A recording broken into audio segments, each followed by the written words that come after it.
नमस्कार, स्वागत है आप सबका फिर हमारे चैनल एचटीसी में। राधे राधे। आज फिर हमारे साथ है वृंदा जी और जो भागवत कथा का एक हमने कड़ियाँ शुरू की है, तो आज देखते हैं वृंदा जी हमें कथा कौन सी कथा सुनाते हैं, कौन सी प्रसंग सुनाते हैं। पिछली कड़ी में हमने प्रसंग लिए थे कि कैसे कन्हैया विदुरानी के घर जाते हैं और विदुरानी जी कैसे उन्हें प्रेम से भोजन कराती है। भोजन तो नहीं, उन्हें केले खिलाती है, केले के छिलटे खिलाती है और कितने प्रेम से भोजन करते हैं। वो यह भी नहीं देखते हैं कि ये छिलटे हैं कि केले की घिरी है। इसी तरह हमें भी भोजन प्रसादी अगर भगवान को लगा रहे हैं तो इतने ही प्रेम से लगाएं तो अवश्य ही भोजन प्राप्त करते हैं कन्हैया। दुर्योधन जब घायल अवस्था में पड़े रहते हैं तब अस्वस्था में आते हैं उनके मित्र, दुर्योधन के मित्र। तब दुर्योधन कहते हैं कि मित्र, अगर आप मेरे लिए कुछ करना चाहते हो, अगर आप मुझे प्रसन्न देखना चाहते हो, पांचों पांडवों के शीश जो मेरे समक्ष लाकर दे दो। वहां पांचों पांडव के पुत्र और द्रौपदी सभी वहां कक्ष में सोए रहते हैं। तो और कृष्ण बाहर टहलते रहते हैं उनके कक्ष के बाहर। तब अर्जुन की जब अचानक से नींद खुलती है तब वो देखते हैं कि कन्हैया हमारे कक्ष के सामने टहल रहे हैं, क्या बात है। तब कन्हैया से पूछते कि क्या हुआ कन्हैया, आप ऐसे क्यों टहल रहे, चिंतित क्यों हो। तब कन्हैया कहते हैं कि अर्जुन, क्या तुम्हें चिंता नहीं हो रही, तुम्हें नींद आ रही है। तो बोले हाँ प्रभु, मुझे तो नींद आ रही है। आपको क्यों नींद नहीं आ रही। बोले नहीं, मुझे तो नींद नहीं आ रही। तब कहते हैं कि अर्जुन, आपको तो अभी निश्चिंत होकर सोना ही नहीं चाहिए, क्योंकि आपका शत्रु अभी खत्म नहीं हुआ है, आप कैसे सो सकते हो। तब अर्जुन कहते हैं कि कन्हैया, जिसके साथ आप हो, जिसका साथ आप दे रहे हो, आप स्वयं ईश्वर और आप साथ दे रहे हो, तो हमें चिंता करने की जरूरत क्या है। तब कहते नहीं, मैं बहुत चिंतित हूँ और आप तुरंत यहाँ से सब उठो और मेरे साथ चलो। अश्वत्थामा वहां जाते तब देखते कि ये पांडव हैं, जबकि वहां रहते कौन है, पांडव पुत्र रहते हैं।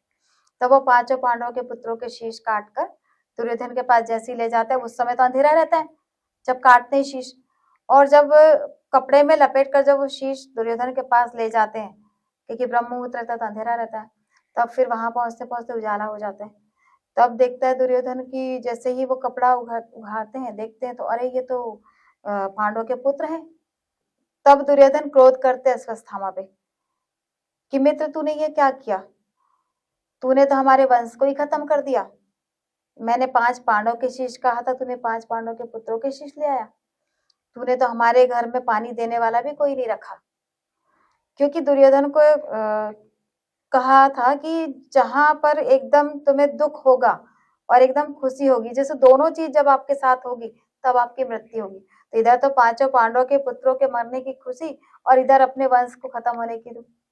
तब भी दुर्योधन सोचते हैं, मृत्यु के पहले सोचते हैं कि नहीं, मेरा भाई है युधिष्ठिर, धर्मात्मा है। तो ये तो था उनके मन में तसल्ली एक दुर्योधन की कि मेरा युधिष्ठिर जो बड़ा भाई है, ये अगर मैं नहीं भी रहूंगा तो इनके पुत्रों से मेरा श्राद्ध तर्पण तो करेंगे। मगर वो भी नहीं हो पाया। तो ऐसे करके दुर्योधन की वो दुख के कारण मृत्यु हो जाती है। अब इधर उत्तरा के गर्भ में अश्वत्थामा ने ब्रह्मास्त्र छोड़ दिया। अब ब्रह्मास्त्र छोड़ दिया तो वो कन्हैया को पुकारने लगी, कन्हैया मेरी रक्षा करो, कन्हैया मेरी रक्षा करो। अब इधर कृष्ण जो है वो सूक्ष्म रूप धारण करके उत्तरा के गर्भ में चले जाते हैं और ऐसे उत्तरा के गर्भ की रक्षा करते हैं कन्हैया। अब इधर भीष्म पितामह कृष्ण को पुकार रहे हैं, हे कृष्ण, हे केशव, कहाँ हो। तब कन्हैया आते हैं और भीष्म पितामह उनसे पूछते हैं कि कन्हैया, ये मेरे कौन से जन्म का पाप मैं भुगत रहा हूँ, मुझे इतना कष्ट क्यों है।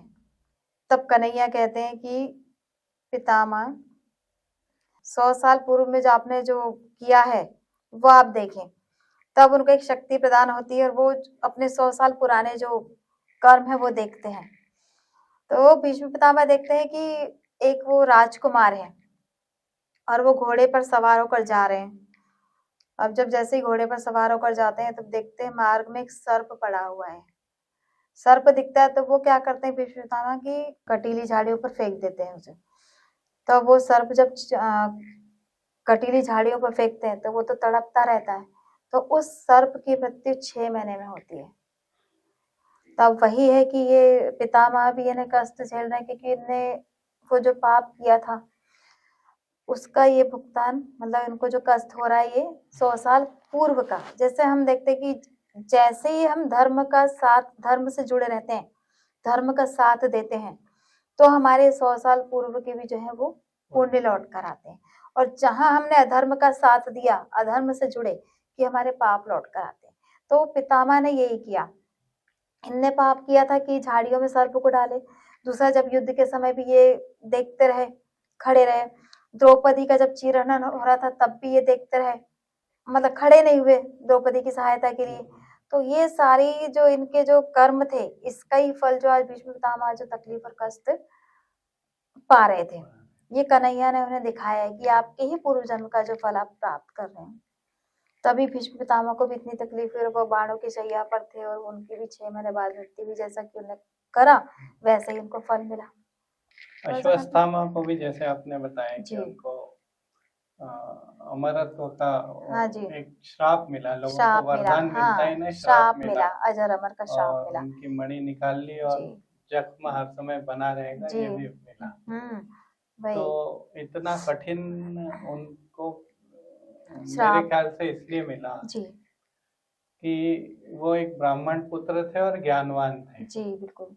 तो पहले जहाँ तक हाँ मैंने जी, पढ़ा है कि पहले जो सबसे ज्ञानवान है ब्राह्मण, जी, इसको उतनी ही कठिन सजा मिला करती थी, क्योंकि आपके पास ज्ञान है और उसके बाद भी आप गलत कर जी, रहे हैं, तो और बाकी सबसे ज्यादा सजा भी जी, उन्हीं को मिलती थी। हमारे माता-पिता जो है उन्हें बच्चों को बताना भी चाहिए कि देखो पहले ऐसा था तो उसकी, मतलब जो उन्होंने किया तो मगर उसकी सजा किस रूप में मिली, या उनको उसका फल भुगतना पड़ा, चाहे अच्छा भी था चाहे बुरा ही, तो भुगतना पड़ा। तो ये हमें आज भी हमारे बच्चों को बताना है। इधर जब महाभारत समाप्त हुआ और कन्हैया चलने को तत्पर हुए, तब कुंती कहती, कन्हैया आप कहाँ जा रहे हो? जब हमारे जीवन में कष्ट था, दुख था, तब तो आप हमारे साथ छाया बनकर खड़े थे, और आज जब हमारे जीवन में सुख आया, राज आया, तो आप हमें छोड़कर जा रहे हो। तब कन्हैया कहते मुझे तो जाना ही पड़ेगा। तब कुंती कहती अगर आप जाना ही चाह रहे हो तो फिर हमें वही कष्ट देकर जाओ, कि फिर तो वही कष्ट अच्छा था, वही दुख अच्छा था, जिसमें आप हमारे साथ खड़े तो थे छाया बनकर। तो आप हमें कष्ट और दुख ही दे दो, ताकि आप हमारे साथ खड़े रहो। अब इधर कन्हैया कुंती से वार्तालाप करके द्वारिका पहुंच जाते हैं। अब एक बार की बात है, कन्हैया वन में लेटे रहते हैं, पैर पर पैर रखकर लेटे रहते हैं।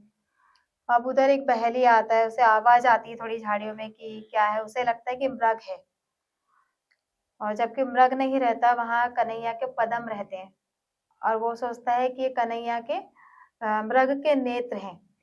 जो कन्हैया के पदम है उसे मृग के नेत्र समझकर वो बाण चला देता है बहेलिया।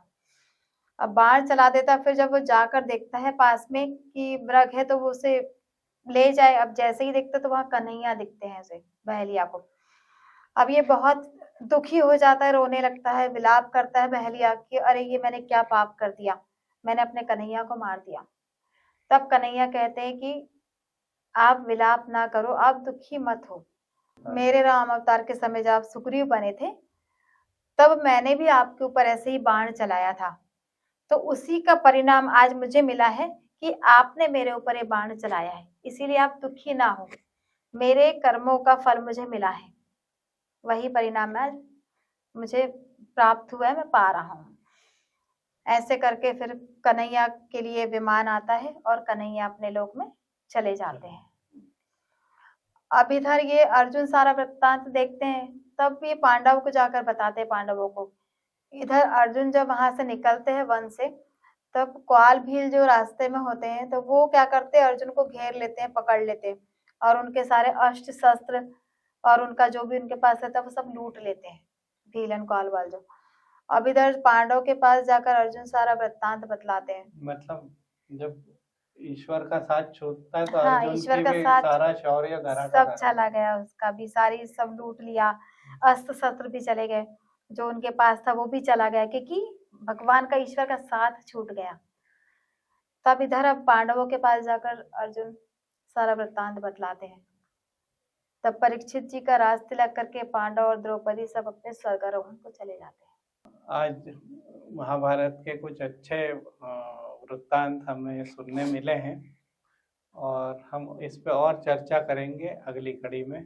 तब तक के लिए धन्यवाद। राधे राधे।